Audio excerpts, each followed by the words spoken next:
watching The Hound of Heaven last night, what genre would you put that film in? Oh, man.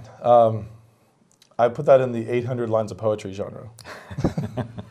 In some I think ways, that's a unique genre. yeah, it is. In some ways, it's a music video. It's a narrative music video for a poem instead of for a song. Mm-hmm. You know, where there's this narration drives the story, and what you see is an incarnation of the type of narrative that the poem contains.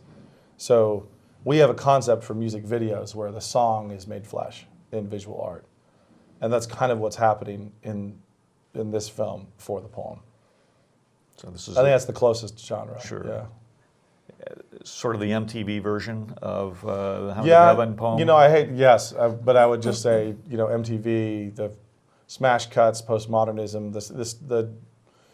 the chaos of it. You know, when we think music video, it's generally pretty chaotic. Mm-hmm.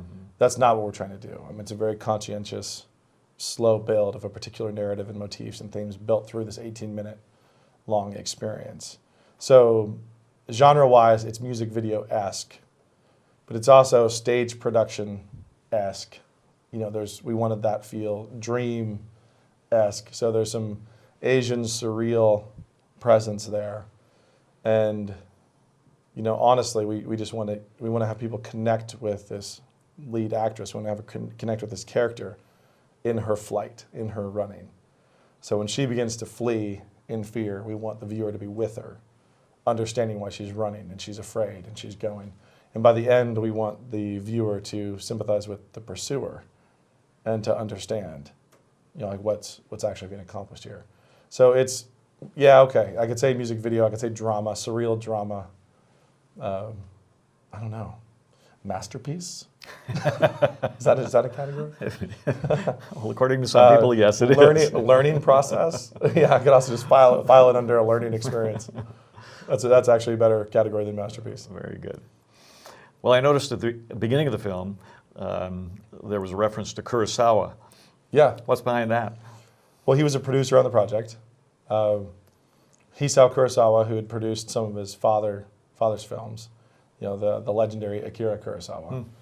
And he was involved in the initial discussions with our producer, our investor, who wanted to see a live-action version of this story. So when we came to it, we came on with a proposal for this is how we would do it. But Hisao Kurosawa and Brian Oxley were the two executive producers who had the conception and were already in discussions on it.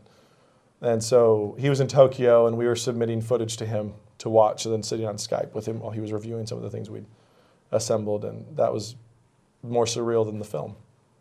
I would think so. Yeah, it was a really terrific experience. I mean, his level of insight and sophistication is not to be underestimated. So I mean, he produced Dreams for his father and was involved in a lot of the other things. So yeah, that was slightly intimidating to be saying, here's this stuff we shot in Moscow, Idaho, and now let's upload it and let Hisao Kurosawa watch it, and then we have to answer for it. Whose father would be the director of several films that might be considered masterpieces. Well, yeah, some of the films that would be considered the greatest of all time. Right. You know, like Akira Kurosawa is, you know, tops everybody's list. Right. So yeah, it was a little surreal. Here I am, a children's book writer. So I'm like, yeah, I should direct a short film for Kurosawa Productions. Why not?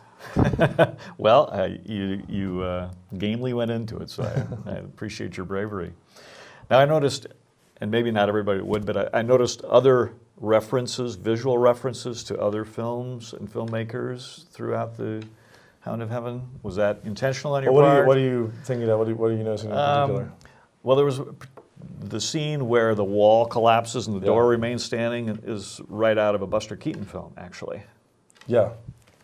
Was that an intentional reference there or not? Semi, but it was more. I remember it. I don't remember even what film it was from, but I remember this like slapstick experience of the wall going down and the door standing. Yep. And I wanted to use that to symbolize the fact that she's refusing to go through the door. Mm-hmm. You know, it's like the door is there, and she can't go out. If you look closely, there's no knob, there's no latch, there's no anything. But this is the door. This is it. And the wall, like she knocks the wall down, and walks around the door, which is simultaneously, that image sticks. That image sticks with me from having seen that back in the day. But I was, in terms of meaning and theme, I was going more with Lewis and the magician's nephew of the witch climbing over the wall instead of going in the door. So she's going. She's not using the exit. She's going where she shouldn't be going. But yeah, in terms of the imagery, it was it was theft. Let's not call it an illusion. Let's just call it what it is. I was stealing. Well, there is nothing new under the sun, Yeah. apparently, according to the Bible.